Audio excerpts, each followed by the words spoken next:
होली बोलूंगा। Play safe, play hard.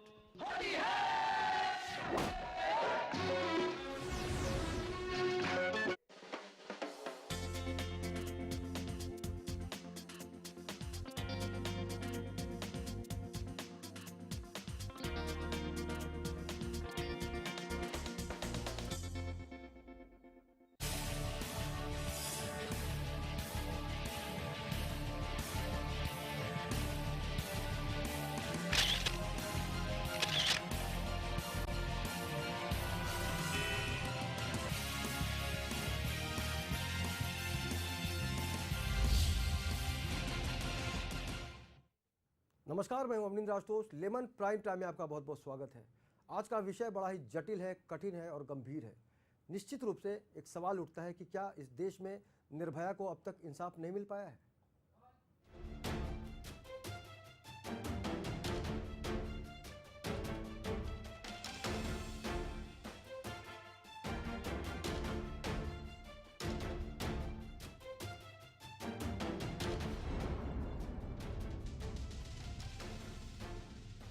तो निर्भया को न्याय कब मिलेगा, इस पर आज हम चर्चा करेंगे, क्योंकि एक वीडियो के मुद्दे पर पूरे देश में हंगामा हो गया है। संसद में भी घमासान देखने को मिला, यानी एक नई महाभारत देखने को मिली हमें। और हर तरफ से यही सवाल उठ रहा है कि वाकई ये वीडियो बनाने का औचित्य क्या था और इसे परमिशन किसने दिया था। काफ़ी बड़े बड़े सवाल यहाँ पर खड़े हो गए हैं, लेकिन सबसे जो अहम सवाल है कि निर्भया के परिवार के साथ जिस तरह का व्यवहार सरकार को करना चाहिए था, क्या सरकार उसमें सफल रही। और जिस तरह से मुकेश सिंह ने एक विवादित बयान दिया है कि निर्भया की जान बच सकती थी अगर वो खामोश रहती, अगर उसे थोड़ा भी पछतावा होता, थोड़ा भी दुख होता, तो वो कह सकता था कि मुझे अफसोस है। लेकिन जिस तरह से उसने चोरी और सीना जोरी का उदाहरण दिया है, ऐसे में सवाल उठता है कि कब मिलेगा निर्भया को इंसाफ, कब मिलेगी मुकेश सिंह को फांसी की सज़ा। तो जब भी इस तरह का सवाल होगा तो जवाब सरकार को ही देना होगा। आज इस चर्चे में हमारे साथ शामिल होंगी गीता कपूर, सामाजिक संगठनों से जुड़ी हुई हैं, सामाजिक कार्य करती हैं, समाज सेविका। गीता जी, बहुत स्वागत है आपका। निधि सक्सेना जी हैं, जो सामाजिक कार्यकर्ता है और लगातार जनमानस के कामकाज को देखने का काम करती हैं और उसी में शामिल रहती है। निधि जी, आपका बहुत बहुत स्वागत है। नमस्कार। और कानूनी जानकार का होना बहुत ही ज़रूरी होता है इस तरह के जब भी विषय होते हैं। तो दीप्ति मेहता जी हमारे साथ जुड़ी हैं आज। दीप्ति जी, बहुत बहुत स्वागत है आपका। नमस्कार। सबसे पहले निधि जी, आपसे जानना चाहेंगे कि जब एक निर्भया के साथ इतना बड़ा अत्याचार हुआ, उसकी हत्या कर दी गई, उसके बावजूद एक वीडियो बनाया जाता है और मुकेश जो आरोपी है वो कहता है कि वो बच सकती थी अगर चुप रहती। आपकी पहली प्रतिक्रिया जानना चाहेंगे। बहुत ही अजीबोगरीब सा स्टेटमेंट है मुकेश जी का, और इससे ये समझ आता है कि 2 साल हो गए हैं, इतना विवाद हुआ, इतना पब्लिक आउटरीच हुआ, उसके बाद भी इस आदमी को ज़रा भी अफसोस नहीं है, ज़रा भी पश्चाताप नहीं है। इससे ये पता चलता है कि ये सिर्फ एक क्रिमिनल नहीं है, ये एक साइकोपैथिक या बीमार, मानसिक तौर से बीमार इंसान है। और इसके साथ कोई भी किसी किस्म का सिंपैथी बिल्कुल नहीं होनी चाहिए और उसको फांसी मिलनी चाहिए तुरंत की तुरंत। बिल्कुल फांसी मिलनी ही चाहिए, क्योंकि उसने जिस तरह का गलत काम किया है, कहीं ना कहीं से अब तक समाज के लोगों को लग रहा है कि इसको अब तक सज़ा क्यों नहीं मिली। गीता कपूर जी, आपसे जानना चाहेंगे कि जब इस तरह की समस्याएं समाज में होती हैं, उसके बाद तत्काल प्रभाव से फांसी की सज़ा दे देनी चाहिए। आपको लगता है कि वाकई कानूनी हिसाब से जो कुछ चल रहा है वो सही सलामत है? फांसी की सजा तो उसको देना ही चाहिए, इतना वक्त क्यों लगाया कानून, यही मैं सोच रही हूँ। अगर उसको फांसी की सजा जल्दी दी जाती है तो और लोग और ये किस्सा करेगी नहीं। अभी तो इजीली हो गया, वो आराम से बात कर रहे हैं, सुनने को उसको आराम से बात करने की भी क्यों दे रहे। जो बाहर अभी आप बोल रहे हैं कि वीडियोस बाहर आए हैं, तो शर्म की बात है कि उसको इतना बोलने का।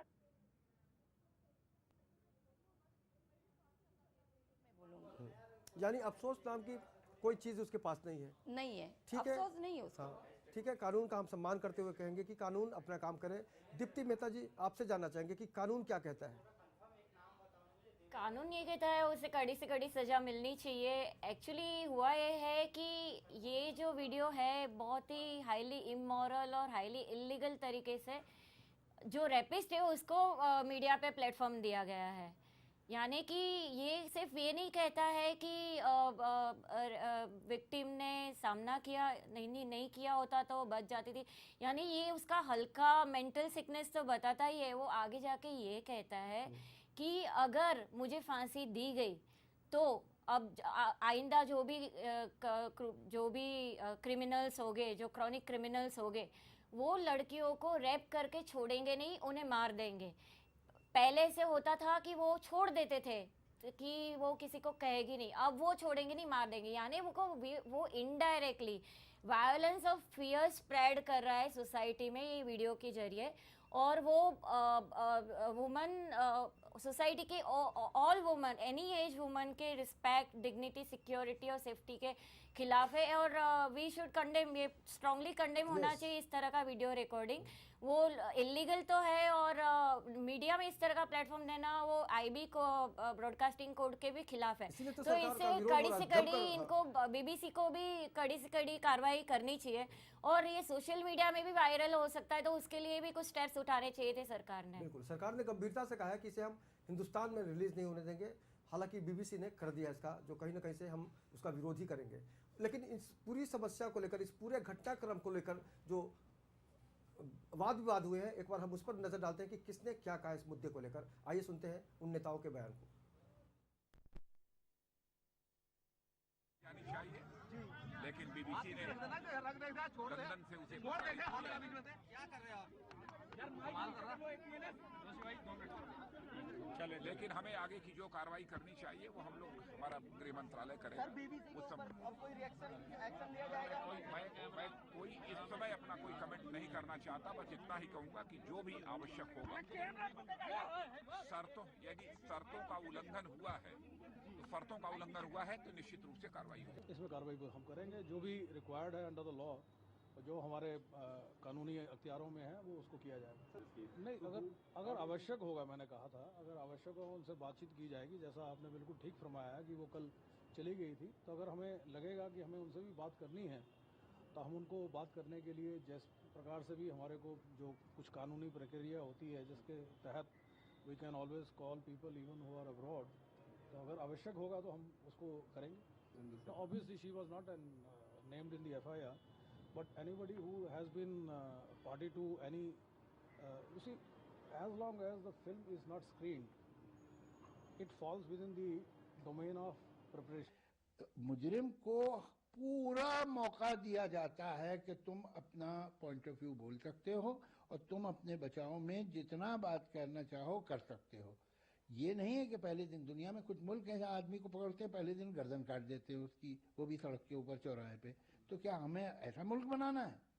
हम चाहे वो एक रेपिस्ट हो, मर्डरर हो, टेररिस्ट हो, हम उसको एक फेयर ट्रायल देते हैं। ये हम, इस बात पे हमें गर्व होना चाहिए कि हम ऐसे इंसान को भी पूरा मौका देते हैं कि तुम बोलो क्या कहना चाहते हो अपने बचाव में। ये आदमी इस इंटरव्यू में जो ये कह रहा है, उससे आपको मालूम होगा कि इस तरह के लोग कैसे दरिंदे होते हैं। आपके दिल में उनसे और घृणा और नफरत पैदा होगी। तो कारण क्या है? तो ये डॉक्यूमेंट्री एक आईना हो बन करके दिखा रही है कि आप कर क्या रहे हैं। तो यहाँ पर कोर्ट को भी चाहिए कि फटाफट से डिसीजन लेना चाहिए कि हमें इसको दिखाना है, विशेष अदालत लगाकर इस काम को करना चाहिए उनको। और सरकार को भी चाहिए कि उनको बताएं कि नहीं आप इस काम को करो, क्योंकि इन्हीं की वजह से सारा बवाल उठ रहा है और जब तक ये रहेंगे तब तक बवाल उठता रहेगा।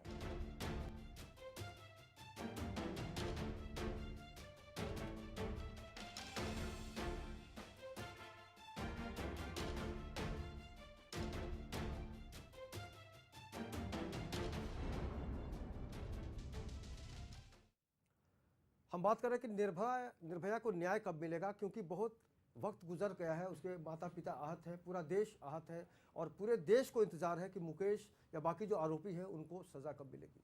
लेकिन दीप्ति जी, आपसे जानना चाहेंगे कि जब समाज में इस तरह की घटनाएं होती हैं, उसके बाद उम्मीद की जाती है कि घटनाओं में कमी होगी, उसके बावजूद भी हमने देखा नहीं, हर दिन कहीं ना कहीं से बलात्कार की खबरें आती हैं, हत्या की खबरें आती हैं। क्या आपको नहीं लगता कि अब बहुत समाज को और सरकार को एक होना चाहिए?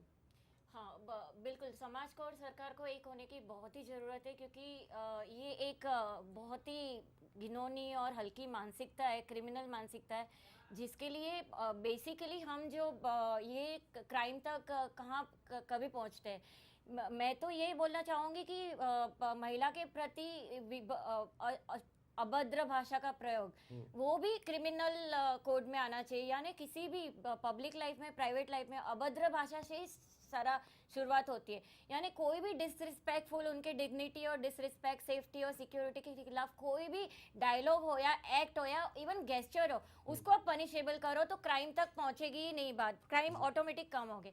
बात हुई अभी क्राइम की। अब क्राइम के साथ आप दूसरी एक चीज मैं आपको बताना चाहूंगी, इसके जो लॉयर्स है, जिसका अभी इसने ब्रिटिश फिल्म मेकर ने इंटरव्यू लिया है, अब वो लॉयर खुद, जिन्हें हम थोड़ा सा रिस्पेक्ट करते हैं, चाहे भी डिफेंस लॉयर हो, अपने रेपिस्ट क्रिमिनल को बचाने के लिए वो क्या बोल रहे हैं। यानी एक लेडीज को स्वीट डिश बना दिया, उसने बोला स्वीट अगर रास्ते पे फेंकोगे तो कुत्ते आएंगे। फिर बोल रहा है कि हमारे कल्चर में इतना बेस्ट है कि उसमें वुमन का कोई स्थान ही नहीं है। इस तरह के डायलॉग जिम्मेदार होती है। यानी और दूसरा लॉयर बोल रहा है कि हमारे यहाँ लड़कियां 6:30 7:30 बजे घर आ जाती है, और मेरी लड़की अगर किसी गाय फ्रेंड के साथ बाहर ऐसे घूमने को जाती थी तो मैं फार्म हाउस में जाके उसके बाद पेट्रोल छिड़क देता था। अब लॉयर्स खुद ऐसी बात करेंगे तो आप क्या एक्सपेक्ट कर सकते हो समाज से। यानी ये सब बोलना ही क्राइम हो जाना चाहिए, और ये जो रेपिस्ट है उसे कड़ी से कड़ी सजा मिलनी चाहिए। बाकी सब देश में मैं गूगल में पढ़ रही थी कि बोलना अच्छा नहीं लगता है, लेकिन जहाँ जान के बदले जान इस तरह की सब बातें चल रही है, तो ये जो सेक्सुअली एबनॉर्मल एक्ट है तो उनको डीएक्टिव किया जाता है, और फिर उसके बाद उनको फांसी या लाइफ टाइम इम्प्रिजनमेंट दी जाती है। तो कम से कम उनको रिग्रेट होगा, ये आदमी को तो चेहरे पे कोई रिग्रेट ही नहीं है। यानी इस तरह का तो बिल्कुल ही, यानी this is totally shame, totally sickening mindset showing. So इसके खिलाफ कड़ी से कड़ी और इस देश में आंदोलन लॉज को चेंज होना चाहिए, लीगल रिफॉर्म्स होना चाहिए, और सोसाइटी की माइंडसेट भी चेंज होनी चाहिए। कभी नारी के बारे में कहा जाता था कि अबला जीवन हाय तुम्हारी यही कहानी, आंचल में है दूध और आंखों में पानी। लेकिन अब परिभाषा बदल गई है वक्त के साथ साथ। और ये कहा जाता था हाँ। कि नारी घर की लक्ष्मी है, देवी है, उनको इतनी इज्जत मिलती थी। और नारी तो अपने आप में ही इमोशनल स्ट्रेंथ और उनकी जो मेंटल स्ट्रेंथ है वो शक्ति का रूप है। इनको तो नारी के ऊपर आने से ही डर लगता है। ये इनको नारी यानी कन्वीनियंस का एक ऑब्जेक्ट है, तो नारी को ऊपर आगे आने दिया तो इनकी कन्वीनियंस हट जाएगी। हिंदुस्तान में आपको पता होगा कि हिंदुस्तान की जो लड़कियां हैं, युवतियां हैं, महिलाएं हैं, बहुत आगे बढ़ गई हैं। यहाँ महिला राष्ट्रपति बन सकती है, कल्पना चावला बन सकती है, सुनीता विलियम्स बन सकती है, झांसी की रानी तो हम सुनते ही रहे हैं, लेकिन आज राबड़ी देवी, मायावती जैसी लोगों को भी कहीं ना कहीं से एक स्थान दिया जाता है समाज में। तो आम लड़कियां जिन्होंने हमेशा से इस दुनिया को समझने की कोशिश की है, समाज में अपना योगदान दिया है, चाहे निर्भया हो चाहे कोई हो, उन्होंने भी एक दिशा दी है समाज को। क्योंकि हम सरकार को चुनते हैं और लोकतंत्र में एक बड़ा ही अहम किरदार होता है एक आम आदमी का, और जब वोट देता है तो सरकार बनती है।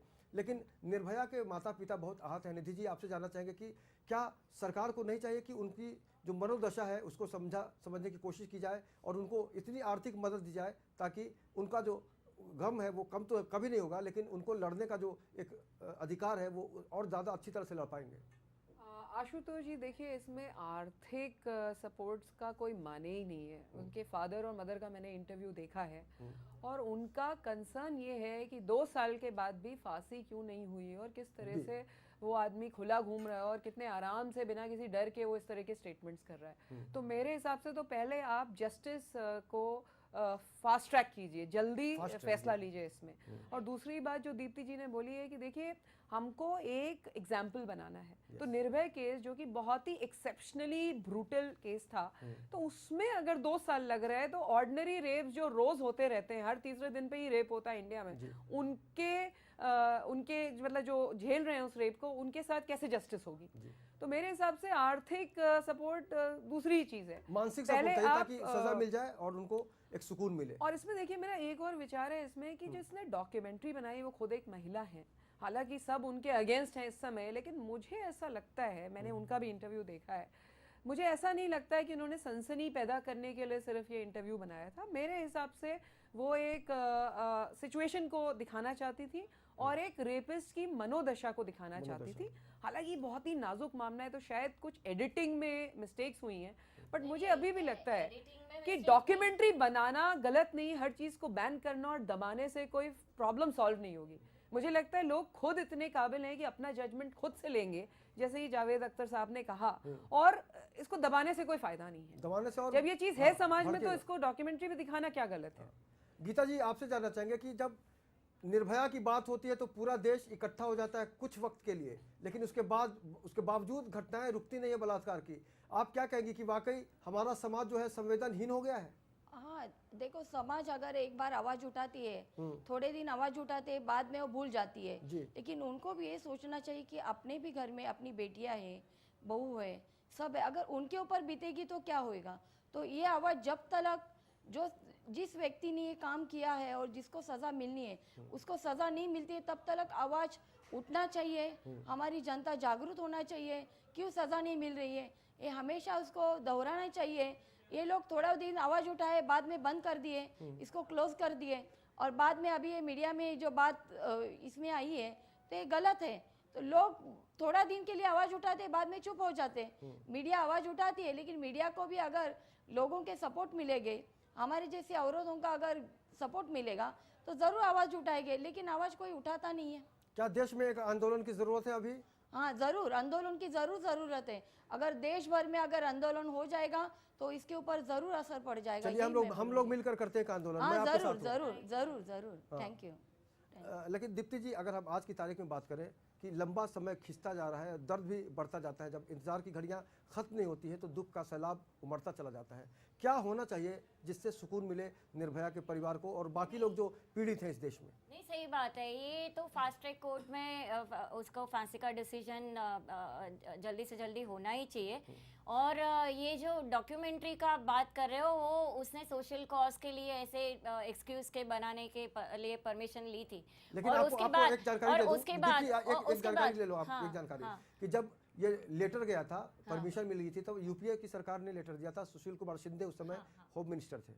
हालांकि उन्होंने पल्ला झाड़ दिया कि मुझे कोई जानकारी नहीं, उनको उनके सेक्रेटरी को जानकारी होगी, यानी वो ऐसे पल्ला नहीं झाड़ सकते। लेकिन ये बात थी कि एक लीगल फ्रेम के अंदर उन्होंने सोशल रिसर्च या कॉज के लिए रिकॉर्ड करने के लिए अलाउ किया था। Now this lady is saying कि मुझे इंडिया का जो लेडीज के प्रति सबका इनजस्टिस है, इनइक्वालिटी है, वायलेंस है और रेपिस की जो हल्की मेंटालिटी है, वो लोगों के सामने भारत का एग्जाम्पल लेके, इंडिया का एग्जाम्पल लेके दुनिया को दिखाना था कि now people have come to आंदोलन। वो आंदोलन से वो इंस्पायर हुई थी, नाउ इनफ इज इनफ, वो उसे बताना था। लेकिन हुआ ये कि रेपिस को प्लेटफॉर्म मिल गया मीडिया पे कि मुझे फांसी मत दो। यानी उसने इस तरह से फियर और वायलेंस दिखाना चाहा है रेपिस ने, अपनी नीचे से नीचे मानसिकता बता के। इससे वो निर्भय है, उसकी सेक्रीफाइस वेस्ट जाती है, उसके आत्मा को हर्ट होगा, उसकी मम्मी को हर्ट हुआ है। वो बोल रही है कि इसके चेहरे पे भी कोई रिग्रेट नहीं है, इसको अगर फांसी हो जाती थी, कड़ी से कड़ी सजा हो जाती थी, उसकी इतनी हिम्मत नहीं होती थी। तो ये फास्ट से फास्ट डिसीजन होना ही चाहिए, इनकी हिम्मत बढ़नी नहीं चाहिए, क्योंकि उनको रिग्रेट्स ही नहीं है। बिल्कुल निधि, एक खतरा मुझे महसूस हो रहा है, मुझे पर्सनली महसूस हो रहा, हो सकता है शायद मैं गलत हूँ। मुझे लग रहा है कि आने वाले दिनों में इस पर पॉलिटिक्स ना हो जाएगी यूपीए गवर्नमेंट की और एनडीए सरकार की। जी, कि भाई उनकी सरकार थी, अब हमारी सरकार होती तो हम शायद कुछ अलग करते। ये एक ऐसा खतरे को मामला कैसे है, देखती हैं आप? ये एक ऐसा मामला है जिस पे राजनीति बिल्कुल नहीं होनी चाहिए। और सवाल ये नहीं है कि यूपीए की सरकार थी कि एनडीए की सरकार थी, सवाल ये है कि हमारे सिस्टम्स और प्रोसेसेस इतने कमजोर क्यों हैं कि हमेशा हम एक रिएक्टिव मोड में रहते हैं। जब वो डॉक्यूमेंट्री बनी और जब वो ऑलमोस्ट रिलीज होने वाली थी, तब जाके किसी ने फ्लैग किया कि रेपिस्ट ने ऐसी बात कही है। बाय द वे वो डॉक्यूमेंट्री बीबीसी ने रिलीज की है, वो यूट्यूब पे अवेलेबल है। तो तब जाके सडनली सबने रिएक्शन देना शुरू किया। मेरे हिसाब से प्रोसेस ऐसा होना चाहिए कि एक रेपिस्ट को इंटरव्यू, अगर ऐसा लगता है कि उससे किसी की भावनाओं को ठेस पहुंचेगी और काफ़ी सेंसिटिव मामला है, तो पहले ही क्यों परमिशन दिया मिनिस्ट्री ने। दूसरी बात है कि दीप्ति जी से मैं बिल्कुल सहमत हूँ कि लीगल चेंजेस करने हैं, लेकिन मुझे लगता है लीगल से ज़्यादा बड़ा चेंज, सबसे बड़ा चेंज सोशल माइंडसेट का है। हमारा जो सामाजिक सोचने का तरीका है, उसमें सबसे पहली बात है, अगेन ये आपको थोड़ा अलग सा कमेंट लगेगा, लेकिन एक वुमेन की सेक्सुअलिटी को हम एक्सेप्ट ही नहीं करते। जैसे एक पुरुष की शारीरिक और मानसिक इच्छाएं होती हैं, एक महिला की भी वैसी ही शारीरिक और मानसिक इच्छाएं हो सकती हैं। तो उसके कैरेक्टर को ब्लेम करना बहुत ही बड़ी बेवकूफ़ी की बात है, क्योंकि सबसे बड़ा इशू ये नहीं है कि वो जीन्स पहनती है, कि वो 10 बजे जाती है, कि उसका बॉयफ्रेंड है। सबसे बड़ा इशू है कि उसको एक चॉइस करने का और कंसेंट का कॉन्सेप्ट, कि जब तक वो हाँ नहीं बोलती है तब तक आप उसकी इच्छा के अगेंस्ट, आप उसके शरीर से नहीं खेल सकते, आप उसके इमोशन से नहीं खेल सकते। एक तरफ तो बराबरी का दर्जा देने की बात करते हैं कि समान अधिकार, सबका साथ सबका विकास, लेकिन ये कैसा विकास है, कैसा साथ है? बिल्कुल कोई मर्यादा पुरुष नहीं स्टैब्लिश करेंगे महिलाओं की। हम खुद इतने काबिल हैं कि अपनी सीमाएं खुद से स्टैब्लिश कर सके। जब हम 18 साल की उम्र से ऊपर होते हैं तो हम खुद अपने डिसीजंस लेंगे, ये व्यक्तिगत डिसीजंस। बिल्कुल बिल्कुल, इसमें गवर्नमेंट ना इंटरफियर करे, उसमें समाज ना इंटरफियर, आजादी है। बिल्कुल। गीता जी, आपको क्या लगता है कि वाकई ये जो सबका साथ सबका विकास, ये जो नारा है बहुत ही मजबूत है और हम इस पे अमल कर पा रहे हैं? हाँ जी, इन्होंने अभी बोला वो बराबर बात है। 18 साल के बाद जो उन्होंने बोला अपना डिसीजन हम लोग खुद ले सकते हैं, और घर में अगर माँ बाप अगर अच्छे संस्कार बच्चे को दे तो मैं नहीं समझती हूँ कि बच्चा हमारा बिगड़ ये बड़ी जाए। बड़ी घिसी पिटी बात कर रही हैं आप। हाँ संस्कार की बात देखिए, संस्कार हर कोई देना चाहता है। हाँ जी, लेकिन क्या कोई भी माँ बाप ये नहीं बोलेगा हमारा बच्चा बुरा करे या कुछ, वो अच्छी ही सोचती है बच्चों के बारे में। तो संस्कार भी एक चीज ऐसी होती है जो बच्चे हमारे 18 साल के बाद। सीमा जी, इसमें मेरा एक व्यू है, अगर एक प्रोस्टिट्यूट भी अपनी मर्जी के खिलाफ उसका रेप होता है तो वो रेप ही बोला जाएगा। आप संस्कार की बात कर रही हैं, बिना संस्कार के आप बोलते हैं प्रोस्टिट्यूट है, तो क्या मतलब उसका रेप हो सकता है? उनका मतलब है नहीं, हम एक पर्सपेक्टिव दे रहे हैं कि संस्कार से क्या मतलब है रेप से। गाइस को संस्कार, यानी जो मैन चाइल्ड है, हाँ, उनके बारे में हम लोग बोलते हैं। 18 साल जब यानी उसका माइंडसेट ऐसा बना कि वो क्रिमिनल ना हो। हाँ जी, एक एक करके बोलेंगे तो क्लियर होगा। हाँ, गीता जी बोलिए। हाँ, मैं ये बोल रही हूँ कि अगर मध्यम वर्गीय हो चाहे अमीर हो, कोई भी हो, जो अपने बच्चों को अच्छा संस्कार दे तो बच्चे अच्छे भी हो सकते हैं, सुधार भी सकते हैं। ये इसमें जाएंगे नहीं बच्चे, ये मैं बोलूँगी। और बाकी रही जो महिलाओं की बात, जो अत्याचार हो रहा है वो गलत है, इसमें कोई पॉलिटिक्स का सवाल आता नहीं। और सुरक्षा की बात जब सरकार करती है तो क्या आपको लगता है कि वाकई भारत की महिलाएं सुरक्षित हैं? नहीं, मैं सरकार के बारे में कुछ बोलूंगी नहीं है। अपनी सुरक्षा अपने हाथ होती है, वो अपन खुद करना चाहिए, ये मैं बोलूंगी। चलिए निधि जी, आपको लगता है कि भारत की महिलाएं सुरक्षित हैं? भारत की महिलाएं बिल्कुल नहीं सुरक्षित हैं। मैं भी बोलूंगी बिल्कुल सुरक्षित महिला नहीं है। पहले के जैसे खुलेआम हमारी क्योंकि देखिए हमारी मानसिकता बहुत गंदी है। मर्द समाज की बात कर रहे हैं, हर किसी मर्द में कहीं ना कहीं से खोट होता है, इसमें कोई दो राय नहीं है। भले ही कोई साधु हो, संत हो, लेकिन जिस तरह से पिछले दिनों बयान आए थे साध्वियों के, संतों के, उससे कहीं भी इस देश में हम विकास की उम्मीद नहीं कर सकते कि 4 बच्चे पैदा करो, 5 बच्चे पैदा करो। लेकिन जो मूल चूल जो बिल्कुल जमीन से जुड़ी हुई समस्याएं हैं उस पर कोई खुलकर बात नहीं करता। अगर हम उसी संदर्भ में जोड़कर देखें निधि, तो ये जो निर्भया का पूरा जो कांड है कहीं ना कहीं से पूरे समाज के चेहरे पर एक तमाचा है। क्या कहेंगे आप? बिल्कुल। और इसमें देखिए बड़ी अजीब सी बात है कि मुकेश जी ने वीडियो में ये सब बोला, ठीक है, बिल्कुल आई एग्री, मुकेश ने ये सब बोला तो हम लोगों को काफी गुस्सा आ रहा है। आप अगर 4 से 5 पॉलिटिशियंस, धर्म गुरुओं के और लॉयर्स, डिफेंस लॉयर्स का बताया दीप्ति जी ने, उनके अगर आप स्टेटमेंट सुनिए तो आपको शॉक लगेगा कि इस तरह की बातें अगर पढ़े लिखे लोग, पॉलिटिशियंस कह रहे हैं, तो आप एक क्रिमिनल से क्या एक्सपेक्ट करते हो? तो मेरे हिसाब से बिल्कुल सामाजिक चेंज लाना है, इक्वालिटी पे फोकस करें, कंसेंट और चॉइस पे फोकस करें और हर चीज को दबाने की कोशिश नहीं करें। मैं एग्जांपल आपको देना चाहूंगी थाईलैंड का। अब थाईलैंड में लोग बिकनी पहन के घूमते हैं, वहां तो नहीं रेप होता है, तो ये कहना कि यहाँ जीन्स पहन के लड़कियां घूमती है इसलिए रेप होता है, कितनी बड़ी इलॉजिकल और बेवकूफी की बात है ये, राइट? और दूसरी बात, बिल्कुल। और अभी आई थिंक हमारे साथ कई बार फतवे जारी किए जाते हैं कि औरत, लड़की मोबाइल यूज नहीं कर सकती। क्यों नहीं यूज कर सकती? स्कर्ट नहीं पहन सकती। आप कौन होते हैं? Absolutely illogical, absolutely nonsense. अपनी पर्सनल ये लाइफ है, जो पर्सनल चॉइस है, पर्सनल चॉइस है। लेकिन आप कौन होते हैं? हाँ, सजेशन देने वाले, ऑर्डर देने वाले, फतवा जारी करने वाले। आप उन्हें सेफ और सिक्योर बनाओ, उन्हें रिस्पेक्ट करो, उन्हें डिग्निटी दो। और आप अपने बेटे से तो सवाल नहीं करते, बेटा कहाँ जा रहे हो, कब आओगे? बेटियों को तो बहुत ज्यादा पूछा जाता है। तो हमारी मानसिकता हमें घर से शुरू करनी पड़ेगी बदल कर। हाँ जी, यस। ये मम्मी पापा जो लोग होते हैं ना, बेटे पे ध्यान बिल्कुल नहीं देते, लेकिन बेटियों को बहुत सवाल करते हैं। एब्सोल्युटली। क्या आने वाले दिनों में ये तस्वीर बदलेगी गीता जी? हाँ जी, जरूर बदलेगी। मैं तो यही चाहती हूँ कि मुझे भी बेटी है, तो ये बदलना चाहिए। अगर हम सब साथ मिलके अगर आवाज उठाए और जो अभी ये वापस ये वीडियो आ रहा है, इसमें जो जिसने गुनाह किया था उस आदमी को फांसी की सजा उनको तो जरूर देना चाहिए, क्योंकि दिल्ली के बाद इतने रेप हो गए कि ये किस्सा ज्यादा ही बढ़ते गए। अच्छा, आपको तो हमारे मालूम है समाज को आशुतोष बहुत जी। परेशानी तब भी होती है जब हम शादी नहीं करते टाइम पे। बराबर हम अकेले रहना चाहते हैं, हम शादी करना ही नहीं चाहते, क्योंकि तकलीफ होती है हमारे रिश्तेदारों को, पहलाज पड़ोसियों नीलानी को। जी कैसा को- समाज है? पहलाज नीलानी जी को लेस्बियन वर्ड पे एतराज है कि वो कस वर्ड है। किस डेफिनेशन से वो कस वर्ड है? तो अजीब सा मतलब माइंडसेट हो गया है, स्पेशली जब से ये बीजेपी सरकार आई है। मेरे हिसाब से हर चीज में एक तो हम लोग बहुत जल्दी हर्ट हो जाते हैं, दूसरा कोई भी किसी भी तरीके के इररिस्पॉन्सिबल स्टेटमेंट्स कर रहा है उसको कोई रोकता नहीं है। तो ये 2-3 चीजें मेरे हिसाब से पिछले 8 से 9 महीने में ही चेंज हुई है, थोड़ा ज्यादा ही दिख रही है। तो इसके लिए कुछ करना चाहिए मेरे हिसाब से। यानी अच्छे दिन की परिभाषा अब तक हम समझ नहीं पाए।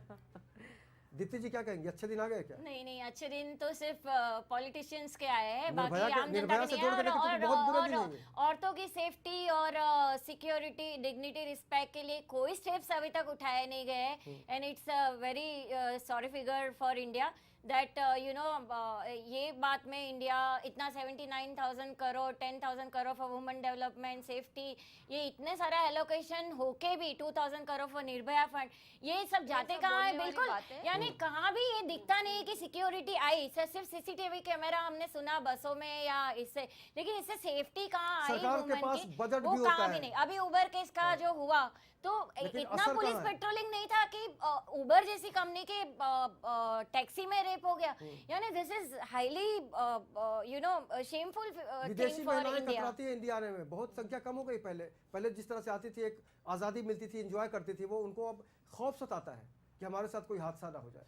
तो ये कैसी बात है। तस्वीर है हिंदुस्तान की, आधुनिक सही भारत बात, की? हमें ये सुधारने की बहुत जरूरत है और बिल्कुल बेस से सुधारने की जरूरत है। लेकिन सुधरेंगे कब? जब नेताओं को कुर्सी बचाने से फुर्सत मिले तब ना। अपने Absolutely. विपक्षियों को जवाब देना पड़ता है, सरकार कैसे बची, कैसे हमारी पब्लिसिटी होती रहे, आम आदमी की भावनाओं को अगर समझने की कोशिश की जाती है तो। आशुतोष जी, एक छोटी सी बात मैं आपको बताऊं कि इस तरह का रेप इतनी बड़ी प्रॉब्लम है कि डेथ पेनल्टी कुछ गलत नहीं होगा। एक्सट्रीम स्टेप है, लेकिन अगर इतना एक्सट्रीम सिचुएशन है तो शायद एक एक्सट्रीम स्टेप लेना होगा। लेकिन 5 साल की पार्लियामेंट बच्ची में को रिक्शा, अब मुंबई जी। में ऑटो रिक्शा वाला आरे कॉलोनी ले जाता है। बिल्कुल बिल्कुल, लेकिन पार्लियामेंट में कोई भी विमेन सेफ्टी के प्रो बिल नहीं आया है, क्योंकि वहाँ रिप्रेजेंटेशन ऑफ विमेन बहुत लिमिटेड है। आप देखिए अगर तो ज्यादातर जो आपके सांसद हैं वो मेन हैं, तो इतनी बड़ी प्रायोरिटी नहीं दी जा रही इस इशू को। नहीं तो कुछ तो डिसाइसिव स्टेप्स गवर्नमेंट को लेने चाहिए जिससे कि सिचुएशन चेंज हो। बिल्कुल, इससे कुछ फर्क पड़ेगा दीप्ति जी? नहीं, जो वुमेन रिप्रेजेंटेटिव है उन्हें तो ये बिल लाने की पहल करनी चाहिए। काफी वुमेन रिप्रेजेंटेटिव है, लेकिन वो पार्टी पॉलिटिक्स में लगी रहती है ना। उन्हें ये आगे आके पार्टी से हटके एक न्यूट्रली उन्हें ये स्टेप लेने की जरूरत पड़ती नहीं। अभी ये कुछ होता है, चलो रिकॉर्डिंग हो गई, इसके लिए किसी ने बयान दे दिया अच्छे से अच्छे वर्डिंग में, वो बात और है। एक आगे आके किसी भी वुमेन रिप्रेजेंटेटिव संसद ने ये स्टेप नहीं लिया कि वुमेन सेफ्टी, इवन जो हमारी वुमेन और चाइल्ड डेवलपमेंट मिनिस्टर है, वहाँ भी कोई ड्रास्टिक स्टेप नहीं लिया कुल गया मिला के है सरकार की कि इच्छा वुमेन शक्ति डिग्निटी, सेफ्टी, कमजोर है। सिक्योरिटी के आने लिए। वाले दिनों में सरकार को अपनी इच्छा शक्ति और अपनी ताकत का प्रदर्शन Criminals के करना अंदर होगा। डर, हर भय पैदा निर्भया करना को आने वाले दिनों में इंसाफ चाहिए, न्याय चाहिए। और आशुतोष जी, जी। मैं भी एक बात बोलूंगी हाँ, कि बहुत संक्षेप कानून में जो बोलेगा। हमारा जो कानून है ना, हमारा कानून बराबर नहीं है। अगर कानून हमारा ठीक रहता था तो ऐसे किस्से होते ही नहीं फास्ट ट्रैक थे। होना तो चाहिए। मैं कानून को भी दोष दूंगी, सरकार को दोष दूंगी कि सरकार को आम आदमी की पड़ी ही नहीं है। चलिए, इतना ही हम मैं कानून का बोलूंगी बड़ा आपको। सम्मान करते हुए बस हम उम्मीद करेंगे सरकार से और इस देश की अदालत से कि जो भी अन्याय हो रहा है जिसके भी साथ, उसके साथ जल्द से जल्द न्याय न्याय हो। हो। हाँ जी। और दीप्ति जी, हमारे साथ जुड़ने के लिए आपका बहुत बहुत शुक्रिया। गीता जी, आपका बहुत बहुत शुक्रिया। और निधि सक्सेना जी, आपका भी बहुत और बहुत आपके शुक्रिया। माध्यम से सबको हैप्पी होली का विशेष समारोह। चलिए, बहुत बहुत हम लोग शुभकामनाएं की भी तरफ आप से हैप्पी होली तमाम लेमन लोगों चैनल को। के सब जी, फैन। आज बात हम निर्भया की कर रहे हैं, ऐसे में होली की कोई खुशी नहीं है हमें। और हम इस मुद्दे पर अगर हम जोड़ के देखें तो शुभकामनाएं देने का मतलब ही क्या है? तो निश्चित रूप से आने वाले दिनों में हमारा सिर्फ एक ही सवाल है कि निर्भया को न्याय कब मिलेगा। तमाम मेहमानों का बहुत बहुत शुक्रिया। लोकतंत्र है, हर किसी को आज़ादी है, लेकिन जो पीड़ित है, जो विक्टिम है, जो दर्द से भरा हुआ है, उसको न्याय दिलाने का वक्त आ गया है। और हमारी यही कोशिश रहेगी, हमारी यही चाहत होगी कि जो भी इस देश में पीड़ित है उसके साथ इंसाफ हो। आज के इस चर्चा में इतना ही, लेकिन आप लगातार बने रहिए लेमन न्यूज़ के साथ और मुझे दीजिए इजाज़त। नमस्कार।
global advertiser.